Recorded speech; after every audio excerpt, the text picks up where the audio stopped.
Hi friends, welcome to Yummy Cooking. இன்னைக்கு நம்ம Yummy Cookingல புதினா சட்னி எப்படி செய்யறதுன்னு பார்க்க போறோம். இது ரொம்ப குயிக்கா ஈஸியா செஞ்சிடலாம். and இட்லி தோசைக்கெல்லாம் ரொம்பவே டேஸ்டா இருக்கும். இந்த மாதிரி நிறைய யம்மியான ரெசிபீஸ்க்கு நம்ம Yummy Cooking சேனலை சப்ஸ்கிரைப் பண்ணிக்கோங்க. மறக்காம பெல் பட்டனை கிளிக் பண்ணிக்கோங்க. புதினா சட்னி செய்யறதுக்கு ஒரு பேன்ல 1 டேபிள் ஸ்பூன் எண்ணெய் எடுத்துக்கோங்க.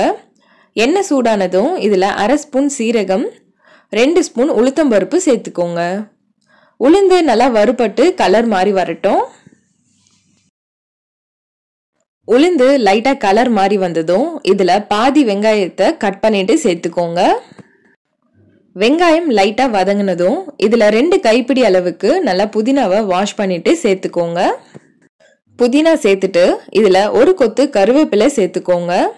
இது கூடவே ஒரு கைப்பிடி அளவுக்கு கொத்தமல்லி சேர்த்துக்கோங்க. அடுத்து ஒரு சின்ன துண்டு இஞ்சி சேர்த்துக்கோங்க. 8 பல்லு பூண்டு சேர்த்துக்கோங்க. இது கூடவே 3 பச்சை மிளகாய் சேர்த்துக்கோங்க. உங்களுக்கு காரம் எந்த அளவுக்கு தேவையோ அதுக்கேத்த மாதிரி நீங்க மிளகாய் சேர்த்துக்கோங்க. இப்போ இதையெல்லாம் ஒண்ணா சேர்த்து நல்லா வதக்கிக்கோங்க. இப்போ பாருங்க, இது எல்லாம் நல்லா வதங்கிடுச்சு.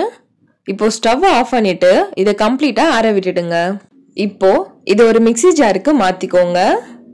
இது கூடவே 2 டேபிள் ஸ்பூன் அளவுக்கு தேங்காய் சேர்த்துக்கோங்க.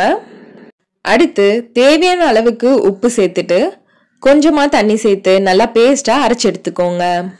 இப்போ சட்னி ரெடி ஆயிடுச்சு. இதை நம்ம தாளிச்சிடலாம். தாளிக்கிறதுக்கு 1 டேபிள் ஸ்பூன் எண்ணெய் எடுத்துக்கோங்க. எண்ணெய் சூடானதும் இதுல கொஞ்சமா கடுகு சேர்த்துக்கோங்க. கடுகு நல்லா பொரிஞ்சதும் இதுல ஒரு காஞ்ச மிளகாய் சேர்த்துட்டு ஒரு கொத்து கருவேப்பிலை சேர்த்துக்கோங்க. அவ்வளவுதான், தாளிப்பு ரெடி ஆயிடுச்சு. இப்போ இத சட்னில சேர்த்துடுங்க. இப்போ ரொம்ப ஈஸியான டேஸ்டான புதினா சட்னி சூப்பரா ரெடி ஆயிடுச்சு. இதே மாதிரி நீங்களும் வீட்ல ட்ரை பண்ணி பாருங்க. ரொம்ப டேஸ்டா இருக்கும். எல்லாரும் ரொம்ப விரும்பி சாப்பிடுவாங்க. ஓகே ஃப்ரெண்ட்ஸ், உங்களுக்கு இந்த சட்னி பிடிச்சிருந்தா நம்ம Yummy Cooking சேனலை சப்ஸ்கிரைப் பண்ணுங்க, லைக் பண்ணுங்க, ஷேர் பண்ணுங்க. and நீங்க ட்ரை பண்ணி பார்த்துட்டு எப்படி இருந்ததுன்னு கமெண்ட் பண்ணுங்க.